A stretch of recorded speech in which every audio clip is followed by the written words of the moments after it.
I'm going to be talking about technology. Technology is something really kind of close to my heart. I think about it a lot. I work in it a lot, and it's not that easy a relationship. I'm not a techno enthusiast, in spite of working in virtual reality and gaming.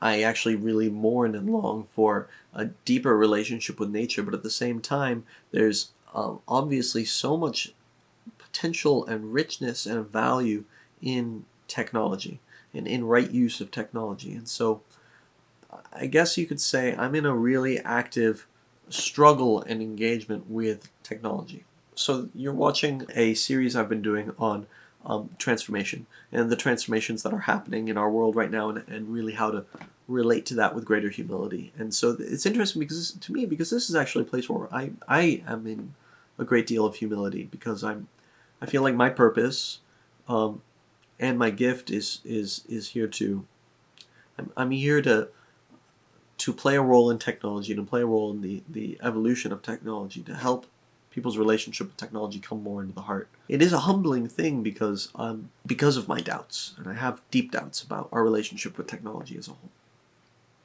It really saddens me to see how social media takes us away from each other and from ourselves, and to see how every technological innovation has its shadow side, and even to see the sum of all technology, say, post-Neolithic technology, and ask, have some of these things really made our lives better, more meaningful?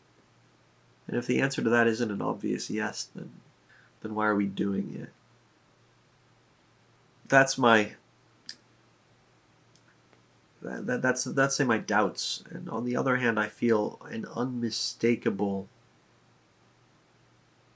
sense of meaning and purpose and rightness, which you'd have every reason to question when I set my mind to technology and the potential of technology to help us feel our souls more deeply and to come actually into deeper alignment with life itself.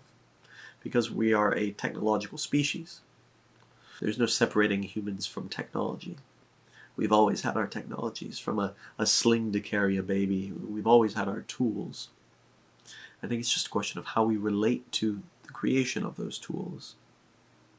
And where do we create those tools from? Do we create them from a sense of insecurity and needing more? Do we create them from a place of boredom?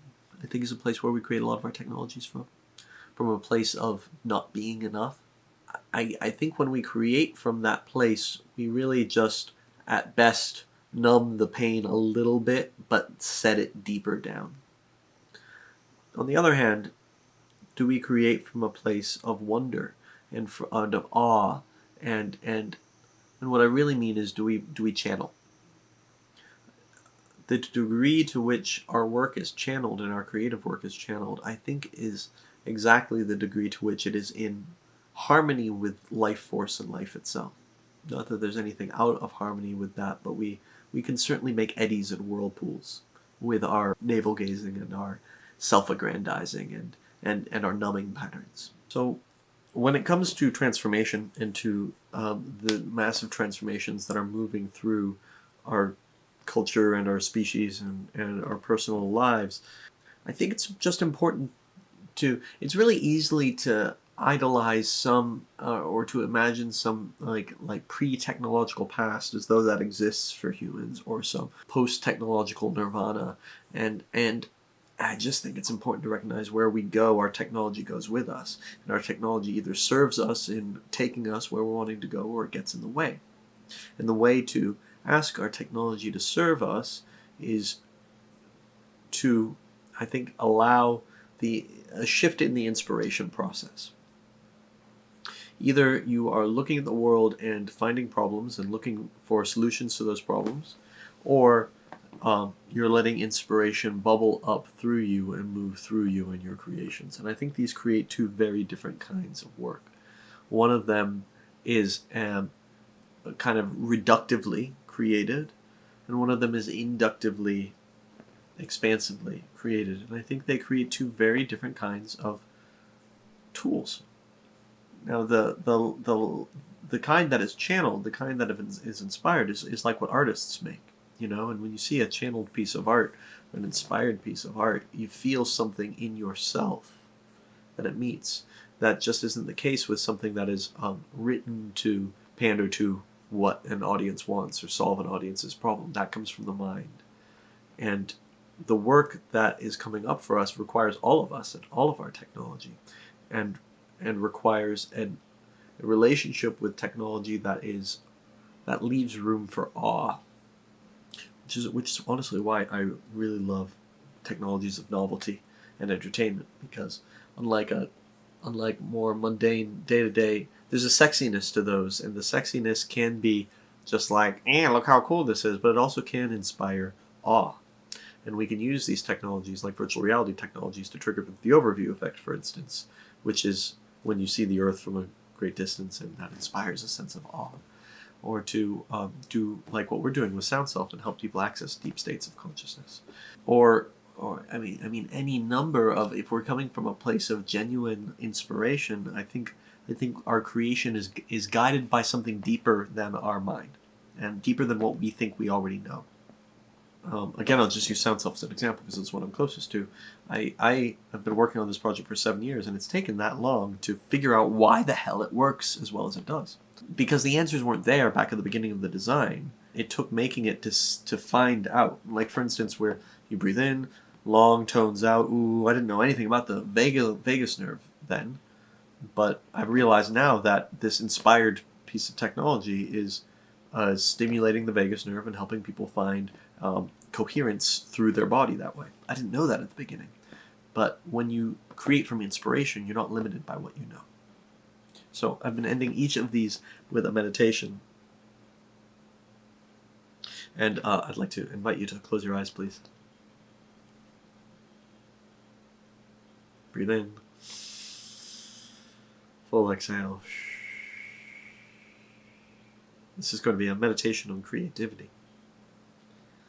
Bring your creative work into your heart, mind. And see if you can find where it's rooted. See if you can find where it comes from. Maybe it comes from the world and fixing some problem in the world, or maybe it comes from your heart. Just get curious about where it comes from. Where does this sensation, where does this inspiration come from?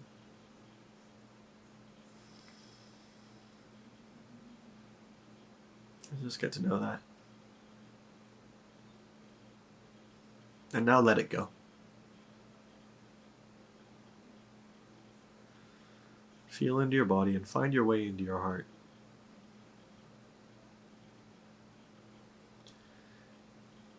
And just ask your heart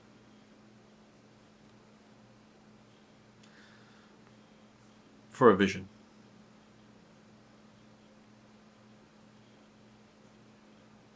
I'm just going to make some space for that for a little bit.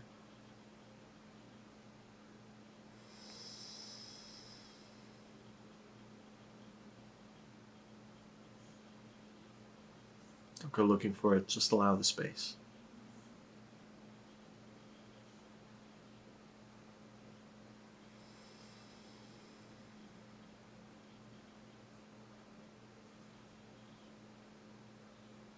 When you're ready, open your eyes.